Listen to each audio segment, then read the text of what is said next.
अस्सलाम वालेकुम दोस्तों, मेरा नाम डॉक्टर अलियास गर है और आज की इस वीडियो में हम डिस्कस करने जा रहे हैं आइसोमेरिज्म और आइसोमेरिज्म की क्लासिफिकेशन को। आज की इस वीडियो में हम डिटेल में डिस्कस करने जा रहे हैं। तो आज के इस लेक्चर को शुरू करने से पहले एज यूजुअल आपसे रिक्वेस्ट करेंगे कि अगर आपने अब तक हमारे इस चैनल को सब्सक्राइब नहीं किया, जो कि सिंध बोर्ड टीचिंग के नाम से है, तो काइंडली आज ही आप हमारे इस चैनल को सब्सक्राइब करें और साथ ही साथ बेल आइकन को लाजमी क्लिक करें ताकि हमारी अपलोड करदा तमाम इंपॉर्टेंट वीडियोज़ की नोटिफिकेशन भी आपको रिसीव हो सके। तो आइए हम स्टार्ट करते हैं आइसोमेरिज्म।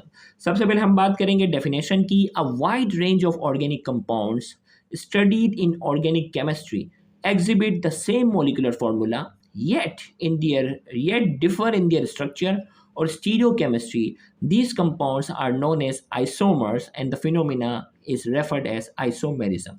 ऑर्गेनिक कंपाउंड्स में हमारे पास ऑर्गेनिक केमिस्ट्री में कई ऐसे कंपाउंड हम पढ़ते हैं जिनका मॉलिक्यूलर फार्मूला जो होता है वो सेम होता है, लेकिन इनका स्ट्रक्चर क्या होता है, डिफरेंट होता है।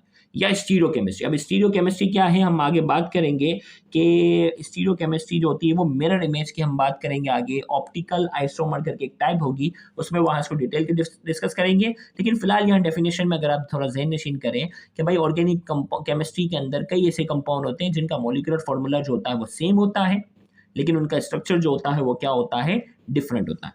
तो उस फिनोमिना को, वो कंपाउंड आपस में कहलाते हैं आइसोमर और इस पूरे फिनोमिना को कहते हैं आइसोमेरिज्म। जैसे मिसाल के तौर पे यहाँ अगर मैं देखो कि यहाँ C4H10 की बात कर लो।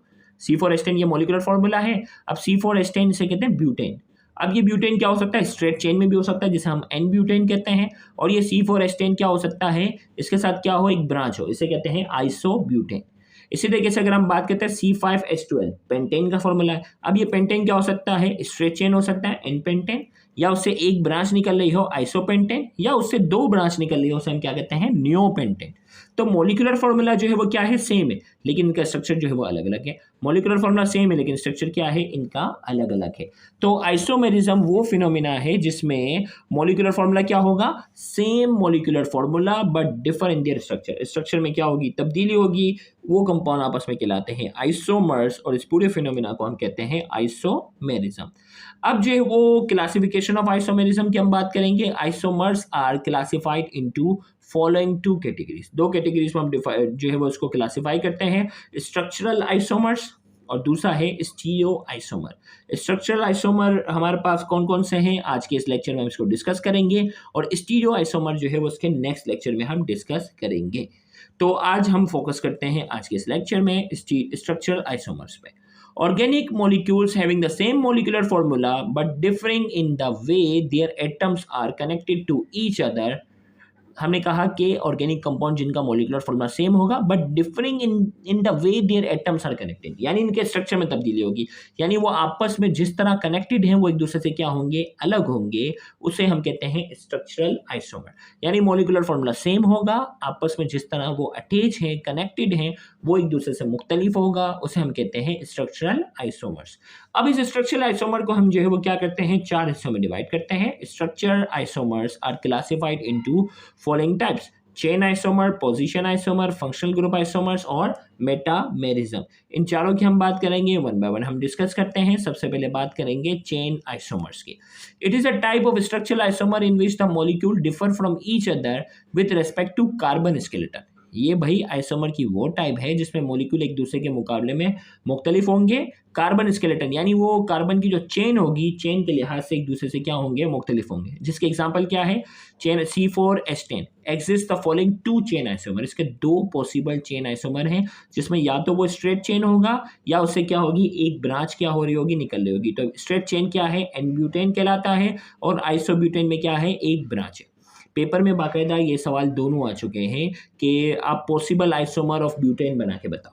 तो दो पॉसिबल आइसोमर है, और पेंटेन के तीन पॉसिबल आइसोमर। पेंटेन के क्या है, तीन पॉसिबल आइसोमर है। C5H12 has the following three possible isomer. या तो स्ट्रेट चेन है पांचों के पांचों, या एक ब्रांच निकल रही जिसे आइसोपेंटेन कहेंगे, या दो ब्रांच निकल रही होगी जिसे क्या कहते हैं, नियोपेंटेन। पोजीशन आइसोमर की हम बात करेंगे। In this type of isomerism the structural difference is based on the change in the position of functional group. Position isomerism के अंदर क्या होगा कि स्ट्रक्चर में तब्दीली क्या होगी कि फंक्शनल ग्रुप होगा, उसकी पोजीशन क्या होगी, अलग होगी। अब फंक्शनल ग्रुप की पोजीशन क्या अलग है, मिसाल के तौर पर C4H8 C4H8 की बात करेंगे जो कि ब्यूटीन है। इसके दो पोजीशन आइसोमर जो है वो पॉसिबल है। एक में क्या है 2 ब्यूटीन है, यानी डबल बॉन्ड जो है वो दूसरे कार्बन के बाद आ रहा है, और एक क्या है 1 ब्यूटीन है जिसमें डबल बॉन्ड जो है वो क्या है पहले कार्बन के बाद आता है। तो पेपर में आपके पास सवाल आ सकता है, draw the two possible position isomer of C4H8 C4H8 के दो पोजीशन आइसोमर बना के बताओ। तो ये आपने ड्रॉ करके बताने। इसी तरीके से दूसरी एग्जांपल हमारे पास है C3H7Cl has two possible position isomer. इसके भी दो पोजीशन आइसोमर जो है वो दो पॉसिबल है। इसमें हमारे पास क्या है कि जो क्लोरीन है वो क्या है पहले कार्बन के साथ जुड़ा हुआ है, इसमें क्लोरीन जो है वो दूसरे कार्बन के साथ है। तो ये क्या है 1 क्लोरोप्रोपेन है, प्रोपेन 3 कार्बन के है 1 क्लोरोप्रोपेन, और उसमें जो वो क्लोरो दूसरे कार्बन पे है तो क्या है 2 क्लोरोप्रोपेन। तो इसके दो पॉसिबल पोजीशन आइसोमर है। तो ये भी पेपर का सवाल बनकर आ सकता है। फंक्शनल ग्रुप आइसोमर्स की अगर हम बात करेंगे, इसमें फंक्शनल ग्रुप ही अलग होगा। उसमें क्या था फंक्शनल ग्रुप सेम था, क्लोरो था तो क्लोरो था, सिर्फ पोजीशन फर्क थी। फंक्शनल ग्रुप में क्या होगा 2 molecules having the same molecular formula same होगा but differing from each other by the change of functional group. Functional group क्या होंगे, इनके अलग अलग होंगे, इस तरह वो एक दूसरे से मुख्तलिफ हैं, are called functional group isomers. इन्हें फंक्शनल ग्रुप आइसोमर्स कहते हैं। एग्जाम्पल हमारे पास क्या है, एग्जाम्पल हमारे पास है C2H6O। C2H6O have two possible functional group isomer. इसके दो पॉसिबल फंक्शनल ग्रुप आइसोमर हैं। एक हमारे पास ये है इथाइल अल्कोहल CH3CH2OH। C2H6O जो है ये इसका मॉलिक्यूलर फॉर्मूला दोनों का सेम है। तो इसमें क्या है एक अल्कोहल फैमिली से ताल्लुक रखता है और दूसरा क्या है ईथर फैमिली से, डाई इथाइल ईथर। एक ईथर फैमिली से ताल्लुक रखता है और दूसरा क्या है अल्कोहल फैमिली से क्या रखता है ताल्लुक रखता है। इसी तरीके से हमारे पास जो है वो C3H6, ये C2H6 था ना, C2H6O था, अब ये C3H6O। इसके क्या है दो पॉसिबल फंक्शनल ग्रुप आइसोमर हैं। यहाँ अल्कोहल और इथर वाला था, यहाँ अब जो है वो एल्डिहाइड और कीटोन वाला है। ये प्रोपेनॉइल है C3H6O, ये प्रोपेनॉइल का फॉर्मूला है। ये हमारे पास है फॉर्मूला, मॉलिक्यूलर फॉर्मूला सेम है, और जबकि ये क्या है कीटोन है 2 प्रोपेनॉन या सिंपल प्रोपेनॉन भी हम उसे कहते हैं प्रोपेनॉन। एक एल्डिहाइड और एक क्या है कीटोन है। तो एग्जाम में आ सकता है C3H6O के पॉसिबल फंक्शनल ग्रुप आइसोमर बना के बताओ तो दो हैं।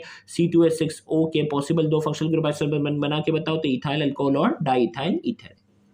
फिर हम बात करते हैं मेटामेरिज्म की हम बात करेंगे। Organic molecule which exhibit unequal distribution of alkyl group on either side of functional group is known as metamerism. अब क्या है कि ऑर्गेनिक मॉलिक्यूल होगा जिसमें अल्काइल ग्रुप की जो है ना डिस्ट्रीब्यूशन क्या होगी अनइक्वल होगी। किसके अराउंड, फंक्शनल ग्रुप के अराउंड। फंक्शनल ग्रुप सेम है लेकिन इसके आसपास अटैच होने वाले अल्काइल ग्रुप होंगे, उसकी डिस्ट्रीब्यूशन क्या होगी अलग होगी। मिसाल के तौर पर देखो C4H10O have two possible metamers. इसके दो पॉसिबल मेटामर्स हैं जिसमें देखो ऑक्सीजन है ना, यहाँ एक साइड पे मिथाइल है एक साइड पे प्रोपाइल है। मिथाइल प्रोपाइल ईथर, ये दोनों ईथर से अलग होते हैं। तो एक साइड पे मिथाइल है एक साइड पे प्रोपाइल है। इसमें क्या है दोनों साइड पे इथाइल है, डाई इथाइल ईथर। दोनों साइड पे क्या है, दोनों साइड पर जो है वो इथाइल मौजूद है, तो डाई इथाइल ईथर। तो ये दो पॉसिबल क्या है मेटामर्स है। तो यहाँ जाकर आज के इस लेक्चर में हमने स्ट्रक्चरल आइसोमर्स की हमने डिफरेंट टाइप्स को डिस्कस किया। इंशाल्लाह नेक्स्ट लेक्चर में हम जो है वो स्टीरो आइसोमर से रिलेटेड जो है वो बेसिक डिटेल कॉन्सेप्ट को डिस्कस करने जाएंगे, तो उसको भी देखना मत भूलिएगा। Thank you very much. अल्लाह हाफिज़।